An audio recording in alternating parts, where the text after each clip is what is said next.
नमस्कार, आप देख रहे हैं देश न्यूज। मैं हूं आपके साथ सूरज पाठक। हमारे खास कार्यक्रम डिबेट में आप सभी का स्वागत है। डिबेट में आज हम बात कर रहे हैं राजा और रंक का मुकाबला है। दरअसल ये मुकाबला कहीं मैदान में नहीं है, ये मुकाबला है चुनाव के मैदान में। और चुनाव का मैदान है अमरवाड़ा का उपचुनाव। दरअसल यहाँ पर कांग्रेस से 3 बार विधायक रहे कमलेश शाह लोकसभा चुनाव की वोटिंग से पहले भाजपा का दामन थाम कर उन्होंने सभी को हैरान कर दिया था। अब वह इसी सीट से महज 6 माह के बाद भारतीय जनता पार्टी के टिकट से प्रत्याशी और उनकी जयकार करने वाले कांग्रेस जो जो कभी उनकी जय जयकार करती थी, वही कांग्रेस के कार्यकर्ता अब उनकी पराजय की मन्नतें मांग रहे हैं।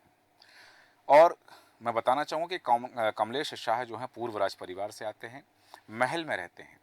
और कांग्रेस प्रत्याशी धीरेन्द्र शाह हिनवाती सरकारी राशन की दुकान के सेल्समैन की नौकरी छोड़कर के चुनाव के मैदान में उतरे हैं। धीरेन्द्र शाह का परिवार आंचल कुंड धाम धूनी वाले दादा पीठ का मुखिया माना जाता है और जिस पर सियासी हवन का दांव कमलनाथ ने लगाया है। तो भाजपा के महल की इसी धूनी की अग्नि परीक्षा है। चुनाव नतीजों से न तो सत्ता की सेहत पर फर्क पड़ेगा, न विपक्ष की ताकत में कोई बड़ा इजाफा होने वाला है, लेकिन सियासी धारणा की लड़ाई में कोई भी मात खाना नहीं चाहता है। दूसरी तरफ गौड़माला गणतंत्र पार्टी के देवराबेन भलावी ने मुकाबले को त्रिकोणीय करने के लिए अपनी ताकत झोंक दी है। देवराबेन भलावी लोकसभा चुनाव में लगभग 55,000 वोट उन्होंने हासिल किए थे और उनके चुनाव चिन्ह ब्लैक वोट की लिखावट पर सभी की नज़र है कि उस ब्लैक वोट पर क्या लिखा जाना है। हालांकि गौड़माला गणतंत्र पार्टी के संस्थापकों में से एक मनमोहन शाह बट्टी की बेटी मोनिका शाह को भाजपा ने मोनिका बट्टी जो हैं मोनिका बट्टी को भारतीय जनता पार्टी ने विधानसभा चुनाव से पहले ही अपने साथ कर लिया था। अमरवाड़ा से प्रत्याशी बनाया गया था पर ज़्यादा फायदा नहीं मिल पाया। तब कांग्रेस से कमलेश शाह बड़े अंतर से चुनाव जीते थे। चुनाव के प्रति आम आदमी में ज़्यादा दिलचस्पी दिखाई नहीं दे रही है, क्योंकि एक तरफ जहां बारिश का समय है, दूसरी तरफ किसानों का कहना है कि हम तो बोनी करके आ गए हैं, फसल के इंतज़ार में हैं, खाद डाल रहे हैं और फसल होगी तो हमको हर्रई के ठेकेदारों को ही बेचना है, हर्रई के व्यापारियों को ही हमको फसल बेचना है। वहाँ तमाम तरह की चीज़ें हैं, तमाम तरह के विश्लेषण हैं, सियासी समीकरण हैं। मुकाबला त्रिकोणीय माना जा रहा है। कांग्रेस ने पूरी ताकत झोंकी है, क्योंकि एक तरफ जहां ये कमलनाथ की साख का सवाल है, दूसरी तरफ मध्य प्रदेश के मुख्यमंत्री डॉक्टर मोहन यादव की पहली परीक्षा भी है। अब कौन परीक्षा में कितना खरा उतरता है, कल मतदान होने वाला है। मतदाताओं ने सब कुछ तय कर लिया है। हालांकि एक चीज़ यहाँ देखी जा रही है कि मतदाता का जो मौन है वह राजनेताओं के लिए चिंता का विषय बना हुआ है। वो मौन क्यों साधे हुए हैं और किसने क्या तैयारी की है, जनता की किससे क्या अपेक्षा है, कौन जनता की उम्मीदों पर खरा उतरता है, ये तो चुनाव परिणाम बताएंगे। लेकिन कल मतदान है और आज हम उस विषय पर चर्चा करेंगे खास मेहमानों के साथ में। खास मेहमान हमारे साथ आपका परिचय कराते हैं। हमारे साथ हैं भारतीय जनता पार्टी के प्रवक्ता अजय धवले जी। अजय धवले जी, बहुत स्वागत है आपका देश न्यूज में। साथ ही हमारे साथ कांग्रेस प्रवक्ता रितेश त्रिपाठी जी हैं। रितेश त्रिपाठी जी, आपका स्वागत करते हैं देश न्यूज में। और राजनीतिक विश्लेषक वरिष्ठ पत्रकार शैलेंद्र मिश्रा, शैली जी हमारे साथ हैं। मिश्रा जी, आपका बहुत स्वागत है। चर्चा की शुरुआत करना चाहूँगा, अजय धवले जी आपके पास आना चाहूँगा। बात हो रही है कि अमरवाड़ा का उपचुनाव, एक तरफ राजा मैदान में है। कांग्रेस ने प्रचारित किया, क्योंकि कांग्रेस ने यहां जिस प्रत्याशी को मैदान में उतारा वहां आस्था का हवाला देकर के चुनाव लड़ा जा रहा है। महल और धूनी की लड़ाई है। एक तरफ महल की अग्नि परीक्षा है, दूसरी तरफ धूनी की अग्नि परीक्षा है। सबसे पहली बात कि जहां मुख्यमंत्री मोहन यादव से लेकर के पूरी भारतीय जनता पार्टी ने अपनी ताकत झोंक दी है, आपको जनता से क्या उम्मीदें हैं और क्या आप मानते हैं कि जनता की उम्मीदों पर आप कितने खरे उतरने वाले हैं? सूरज जी, किसी प्रकार की आस्था और महल की लड़ाई नहीं है। हम्म। भारतीय जनता पार्टी इस देश की इकलौता ऐसा राजनीतिक दल है जो आस्था को गर्व के साथ में अपनाती है, जो अपनी आस्था संस्कृति का सम्मान करती है, जो अपनी सनातन संस्कृति पे गौरव करती है। हम्म। रही बात अचलकुंड धाम की, तो भारतीय जनता पार्टी ये बार बार स्पष्ट कर चुके हैं। हमारे प्रदेश अध्यक्ष जी भी अमरवाड़ा प्रवास के दौरान ये स्पष्ट हुए कि अचलकुंड धाम के प्रति हम लोगों की धार्मिक जो आस्था है वो हमारी श्रद्धा है और हमारी भक्ति है। आप देखेंगे पूर्व में भी देश के गृह मंत्री, हमारे पार्टी के राष्ट्रीय पूर्व जी। राष्ट्रीय अध्यक्ष आदरणीय अमित शाह जी भी अचलकुंडम जाके हाँ। अपना मत्था टेक चुके हैं। रही बात इस चुनाव की, तो यह चुनाव जिस प्रकार से आप महल की लड़ाई वर्सेस एक धुनी की लड़ाई बता रही, ये चुनाव दो विचारधाराओं का चुनाव है। एक विचारधारा है जो नेशन फर्स्ट की आइडियोलॉजी में विश्वास करती है, जिसके लिए राष्ट्र सर्वोपरि का विचार महत्वपूर्ण है। दूसरी तरफ एक ऐसा दल है जिसके लिए परिवार महत्वपूर्ण है। हम्म। आप देखेंगे किस प्रकार से यहाँ कांग्रेस के पूर्व मुख्यमंत्री और कांग्रेस के पूर्व प्रदेश अध्यक्ष कमलनाथ जी ने अपनी ओछी राजनीति में एक ऐसे सामाजिक धार्मिक परिवार को भी लाया जो हमेशा से सामाजिक और धार्मिक कार्य में व्यस्त था। हुँ, लेकिन कहीं न कहीं इनको राजनीति और लड़ाई रोचक बनानी थी, इसलिए उन्होंने अचलकुंड धाम का उपयोग अपनी ओछी राजनीति के लिया। हुँ, मध्य प्रदेश की जनता ने विगत 2023 के विधानसभा चुनाव, 2024 के लोकसभा चुनाव, कांग्रेस की इसी ओछी मानसिकता की राजनीति के लिए उन्हें सबक सिखाया है, उन्हें बार-बार विपक्ष में बिठाने का जो काम किया गया है, इसी वजह से किया है।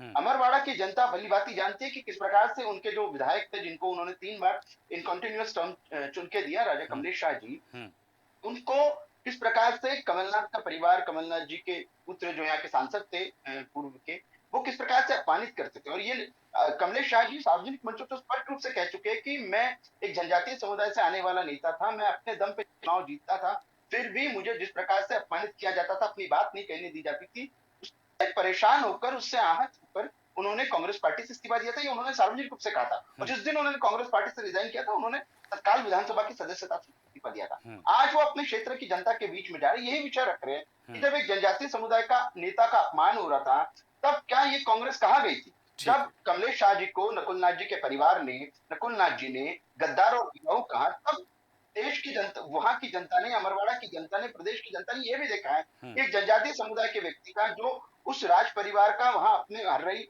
जो जागीर है, उनका अपने आप में सम्मान है। हुँ, उन लोगों ने हमेशा जनसेवा के काम किए हैं और उनका जो राज परिवार था, राजा बख्त बुलंद शाह की ये वारिस है, हुँ, देवगढ़ गोंड राज घराना जो है, इनका अपने आप में समाज सेवा का बड़ा इतिहास रहा है। हुँ, इनके पूर्व परिवार से भी पूर्व में लोग विधायक रह चुके हैं। हुँ, ऐसे परिवार को आप सिर्फ अपनी राजनीति के लिए अगर अपमानित करते हैं, तो निश्चित तौर पे वहां की जनता एक भारतीय जनता पार्टी जिसने विकास की राजनीति का पैमाना स्थापित किया उसको चुनेगी, ठीक है। या ऐसी ओछी राजनीति करने वाली। ठीक है, वापस आता हूँ आपके पास मैं। रितेश त्रिपाठी जी, बात हुई कि जहाँ आपने सियासी धुनी पर एक दांव चला है और सियासी हवन का दांव चला है, बताया जा रहा है कि कमलनाथ ने ये जो सियासी हवन का दांव चला है, इसको ओछी राजनीति अजय धवले जी बता रहे हैं कि यहाँ अपना स्वार्थ सिद्ध करने के लिए, जिस तरह से मुकाबले को रोचक बनाने के लिए आंचल कुंड धाम से एक व्यक्ति को प्रत्याशी खड़ा किया गया है, ये जो राजनीतिक मानसिकता नहीं है, ये कहना है अजय धवले जी का। और सबसे बड़ी बात यहाँ पर है कि क्या आप मानते हैं कि वो प्रत्याशी जो पिछले 3 चुनाव से कांग्रेस की टिकट पर चुनाव लड़ रहे थे और अब भारतीय जनता पार्टी की टिकट पर चुनाव लड़ रहे हैं, तो यहाँ कांग्रेस के प्रत्याशी की जीत के लिए आप कितने आशान्वित हैं? देखिए, सबसे पहले तो मैं देश चैनल के सभी दर्शकगणों को नमस्कार करता हूँ और शुरू करता हूँ कि तुलसीदास जी ने एक कहा लिखी है रामचरितमानस में हुँ, कि दोष पराये देख के चला हसंत हसंत, आपहि याद न आव वही जिसका आदि न अंत। हुँ, देश को धार्मिक भावनाओं को भड़का भड़का कर और राजनीतिक रोटियां सेकने वाली मानसिकता के व्यक्ति आज उनकी डिक्शनरी में एक शब्द बचा है, ओछी राजनीति, ओछी राजनीति, ओछी राजनीति। हुँ, तो मैं आपसे पूछना चाहता हूं कि आपने कौन सी मर्यादित राजनीति की है देश में? लगातार आप पिछले 40 सालों से कभी भगवान राम के नाम पर, कभी सीता मैया के नाम पर, कभी अयोध्या के नाम पर, कभी काशी के नाम पर, और जब हमने वही चाल आपसे चल दी तो आज आपकी हालत खराब हो गई, हुँ, आपको ओछी और मर्यादित बातें समझने लगी। और कमलेश शाह जी को आज अपमान का घूंट पीना पड़ रहा है जब उनकी पत्नी 60 करोड़ के घोटाले में, जो कि नगर पालिका अध्यक्ष थी, आप सच्चाई जनता से कब बताएंगे? कब तक अपने झूठ को छुपाएंगे आप? हुँ, हैं? जब उनकी पत्नी पर एफआईआर दर्ज हो गया, तब उनको याद आ रहा है कि उनका बड़ा अपमान हो गया कांग्रेस में। हुँ, अरे शर्म आनी चाहिए भारतीय जनता पार्टी को। और अगर आप अपनी जीत को लेकर इतने ही आश्वस्त हैं, हुँ, तो एक 6 बार के विधायक रामनिवास रावत को आपने बिना चुनाव लड़े क्यों आपने मंत्री का पद दे दिया? हुँ, भाजपा के लाखों लाख कार्यकर्ता कुंठित भाव से बैठे हुए हैं और आपको कमलेश शाह जी के बड़े सम्मान की चिंता सता रही है। हुँ, आप उन लाखों लाख भारतीय जनता पार्टी के कार्यकर्ताओं की, बिश्नोई जी की, गोपाल भार्गव जी की, इनकी चिंता नहीं सता रखी है? हुँ, इन्होंने अपने जीवन को प्राण प्राण सौंप दिया भारतीय जनता पार्टी को। हाँ, और दुर्भाग्य ये है कि आपने आज उनको घर में बैठा रखा है। हुँ, अरे मुझे तो शर्म आती भारतीय जनता पार्टी की कि थोथा चना बाजे घना, इनकी कथनी करनी में इतना बड़ा अंतर है हुँ, कि पूरा देश बड़े आश्चर्य के साथ देख रहा है। और रही बात 23 और 24 के चुनाव की, तो आप जरा आंकड़े उठाकर देख लीजिए कि 2018 में किस तरह से मध्य प्रदेश की जनता ने आपको पटकनी दी थी। 23 के चुनाव में भी आपके वोट, हमारे वोट से अगर आप 1250 का हटा दी, इसके बावजूद भी ठीक है, लड़ाई लगभग कांटे की थी। और ठीक है। 24 में आप जब हमारे प्रत्याशियों का अपहरण करते घूम रहे थे, हुँ, और तब भी आप लोकतंत्र की चलिए, बात करते हैं। ठीक है, इसलिए रितेश जी, अपनी वापस आता हूं आपके पास में। शैलेंद्र मिश्रा जी, आपके पास आना चाहूँगा। बात हो रही है अमरवाड़ा उपचुनाव की। कल यहाँ पर मतदान होना है और यहाँ देखा जा रहा है त्रिकोणीय मुकाबला। एक तरफ जहाँ 3 बार से कांग्रेस की टिकट पर चुनाव लड़ करके जीत करके आए कमलेश शाह इस बार भारतीय जनता पार्टी की टिकट पर चुनाव लड़ रहे हैं। दूसरी तरफ जहां जो कांग्रेस के प्रत्याशी हैं वो धोनी के सहारे बताए जा रहे हैं, आस्था के सहारे बताए जा रहे हैं। तीसरी तरफ जो बात सामने आ रही है कि गोंडवाना गणतंत्र पार्टी वो पार्टी है जो अमरवाड़ा विधानसभा सीट से एक बार जीत करके गोंडवाना गणतंत्र पार्टी के प्रत्याशी सदन में भी आ चुके हैं और इस बार फिर देवराबेन भलावी गोंडवाना गणतंत्र पार्टी से मैदान में और उनका चुनाव चिन्ह है ब्लैक बोर्ड। तो अब यहाँ त्रिकोणीय मुकाबला देखा जा रहा है। आपका विश्लेषण क्या कहता है अमरवाड़ा विधानसभा सीट के उपचुनाव पर? देखिए सूरज जी, ये जो अमरवाड़ा का जो उपचुनाव है, छिंदवाड़ा संसदीय क्षेत्र का हिस्सा अमरवाड़ा, तो अमरवाड़ा का अगर आप इतिहास देखेंगे तो इतिहास में भारतीय जनता पार्टी 3 बार जीती है, बाकी 1 बार गोंडवाना और बाकी सारी बार कांग्रेस जीती है। और अभी 2023 के चुनाव की बात करें, जब भाजपा को बहुत बड़ा बहुमत मध्य प्रदेश में मिला, इस दौरान भी कांग्रेस के जो प्रत्याशी हैं जो वर्तमान में भाजपा से चुनाव लड़ रहे हैं उपचुनाव, उनके और बीजेपी के जो प्रत्याशी पहले थे उसमें 10% वोट का अंतर रहा था। तो अगर उस दृष्टिकोण से देखें तो इस क्षेत्र में हमेशा कांग्रेस का पलड़ा जो है वो भारी नजर आया है। लेकिन जिस प्रकार के 2024 के लोकसभा के चुनाव के जो परिणाम आए हैं और जो कांग्रेस का किला जो छिंदवाड़ा था, कमलनाथ जी का जो गढ़ था, उसमें बीजेपी सेंध लगाने में कामयाब हो गई है। और उस सब में जो जीत थी उसमें इन सभी लोगों का रोल रहा जो लोग कांग्रेस छोड़ के चलते चुनाव में बीजेपी में आए थे। अब कांग्रेस के साथ जो मुश्किल है वो ये है कि कांग्रेस को अपने ही 2 लोगों से चुनाव लड़ना पड़ रहा है। एक तो उनके अधिकृत प्रत्याशी जो चुनाव लड़ेंगे, एक उनकी जो पार्टी छोड़ के जो चले गए, कल तक जो उनके साथ थे आज वो उनके साथ नहीं है, भाजपा के साथ है। कुछ ऐसी स्थिति भाजपा के वहाँ के उस लोकल कार्यकर्ता के लिए भी रहेगी कि अब उनको उस आदमी को दोबारा देखना पड़ेगा जो पहले उनके खिलाफ थे, अब उन्हीं की पार्टी में के सदस्य हैं। अब गोंडवाना का गोंडवाना गणतंत्र पार्टी की जितनी बात है, तो पिछले चुनाव में भी गोंडवाना गणतंत्र पार्टी जो थी वो तीसरे स्थान पे थी, लेकिन जो कैंडिडेट थे वो 18-20 हजार के आसपास अराउंड वोट लेके गए थे।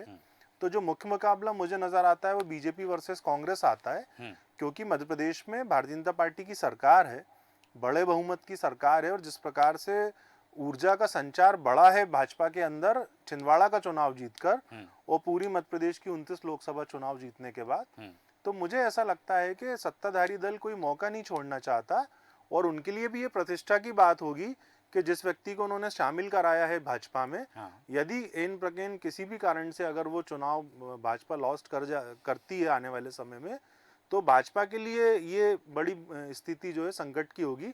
इसलिए मुझे ऐसा लगता है कि क्योंकि कमलनाथ जी इस वक्त अकेले हैं, जीतू पटवारी जी ने उनके साथ प्रचार किया है और जिस प्रकार का जो परिणाम आया है लोकसभा का, जो वोट ऑफ मार्जिन है वो भी 1 लाख वोटों से ऊपर चला गया है, तो कहीं ना कहीं ऐसा लगता है कि छिंदवाड़ा के जिले भर के अंदर जो वहाँ की जो जनता है वो अब एक बदलाव के मूड में है और वहाँ का जो कार्यकर्ता है कांग्रेस पार्टी का वो भी एक हद तक निराश हुआ है। तो अभी भाजपा के लिए सुनहरा अवसर है, लेकिन इस सीट पे सूरज जी हमेशा कांटे की लड़ाई रही है और क्योंकि ये पूरा आदिवासी बाहुल क्षेत्र भी है पूरा, तो मुझे ऐसा लगता है गोंडवाना गणतंत्र पार्टी ज्यादा वोट किसके काटेगी, अगर भाजपा के काटेगी तो भाजपा हारेगी, कांग्रेस से काटेगी तो कांग्रेस हारेगी, क्योंकि 2003 का चुनाव भी जो था वो 24-25 हजार वोटों का मार्जिन था, लेकिन 10% का मार्जिन था।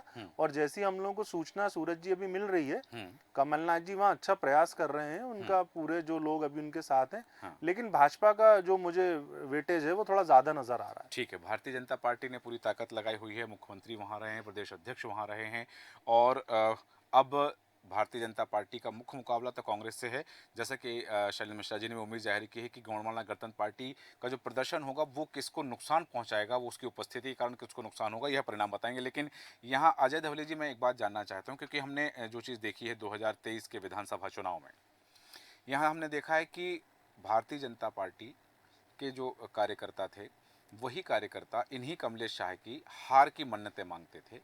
अब भारतीय जनता पार्टी के कार्यकर्ता कमलेश शाह जी के लिए जीत की उम्मीद लगाए बैठे हैं, वहीं कांग्रेस के कार्यकर्ता जो 2023 में कमलेश शाह की जीत की उम्मीद लगाए बैठे थे वो अब हार की मन्नतें मांग रहे हैं। तो आप जो मुकाबला है, ठीक है, भारतीय जनता पार्टी के कार्यकर्ताओं ने उन्हें स्वीकार कर लिया है, भारतीय जनता पार्टी ने प्रत्याशी बना दिया है, लेकिन वो कांग्रेस के कार्यकर्ता जो उस समय इन्हें जिताने की कोशिश कर रहे थे, अब हार की मन्नतें मांग रहे हैं। क्या उनसे कैसे मुकाबला करेंगे आप?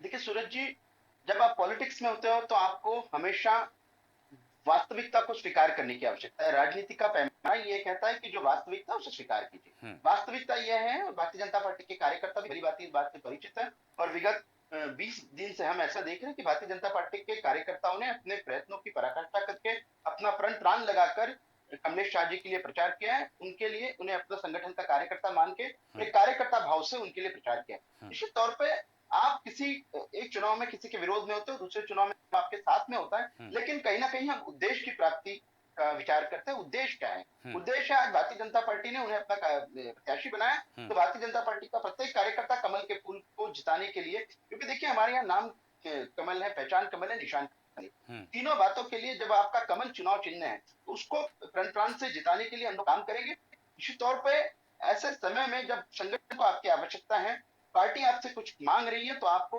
पूरे कार्यकर्ता भाव से मैदान में उतरकर किसी भी व्यक्ति के लिए, चाहे वो अन्य दल से आया हो, लेकिन उसकी योग्यता, क्षमता और जब उसका उद्देश्य राष्ट्र हित में काम करना, आपके संगठन की जो नीतियां उससे प्रभावित होकर वो आया, तो आपको उसके लिए काम करना, यही हमारा एकमात्र विचार का पैमाना ठीक होता है। अजय धवले जी, मेरे 2 प्रश्न और हैं। पहला प्रश्न तो ये है कि क्या जो जीत के लिए आप आश्वस्त हैं, तो वो जो इनका निजी वोट बैंक है कमलेश शाह का, जिस वोट बैंक के सहारे ये 3 बार जीतते रहे हैं, उसके भरोसे आप हैं, या भारतीय जनता पार्टी का जो कोर वोटर है उसके सहारे आप जीत को आश्वस्त हैं? पहला प्रश्न। दूसरा प्रश्न मेरा ये है कि यही कमलेश शाह जो हैं 3 बार विधायक रहे हैं, चौथी बार भारतीय जनता पार्टी से चुनाव लड़ रहे हैं, तो यदि ये बात करते हैं कि मैं विकास करूंगा क्षेत्र में, तो क्या जनता के मन में ये प्रश्न नहीं आएगा कि आप 3 बार विधायक रह के विकास नहीं कर पाए, चौथी बार जीत करके कैसे विकास करेंगे? ये जनता के मन के प्रश्न हो सकते हैं। मैं चाहूंगा कि आप जनता के मन की बात जानते हुए उस आशय में उत्तर दें। जी सूरज जी, मैं खुद अमरवाड़ा क्षेत्र में रहा हूँ, विगत 20 दिनों से मैंने भी वहां प्रवास किया, और मैं आपको निश्चित तौर पे ये इस बात की आश्वस्त करता हूँ, राजा कमलेश शाह जी जब प्रचार करने जाते हैं तो वो यही बात रखते हैं कि मैं विगत 3 पंचवर्षीय से मैं यहाँ विधायक था, लेकिन सरकार नहीं होने की वजह से और हम लोगों को एक प्लेटफॉर्म नहीं था जिससे हम विकास के काम ला पाए, लेकिन फिर भी भारतीय जनता पार्टी की सरकार ने अमरवाड़ा क्षेत्र में विकास के जितने काम किए, मैं उससे प्रभावित होकर आज इस दल में हूँ जहां मेरा मान सम्मान है, मेरी जनता का मान सम्मान है, मेरे क्षेत्र का विकास है। ये उनके भाषण के प्रमुख बिंदु है। जो आपका पहला प्रश्न था, उस पहले प्रश्न का उत्तर देखिए कि भारतीय जनता पार्टी ने आपने इस चुनाव को जिस प्रकार से लड़ा, हमारे मुख्यमंत्री जी ने प्रयत्नों की पराकाष्ठा की, विगत उपचुनाव की घोषणा होने के बाद से वो अभी तक के 5 बार अमरवाड़ा का प्रवास कर चुके हैं, हमारे प्रदेश अध्यक्ष जी 2 बार प्रवास कर चुके हैं, हमारे प्रदेश के संगठन महामंत्री जी का 3 बार प्रवास हो चुका है। जब आपका समूचा प्रदेश का नेतृत्व जब मैदान पे है, निश्चित तौर पर वहां के कार्यकर्ताओं भी अपनी जी जान लगाकर इस उपचुनाव को जीतने के लिए लगे हैं। और देखिए हम चुनाव क्यों जीतेंगे, भारतीय जनता पार्टी ने गरीब कल्याण के काम किए।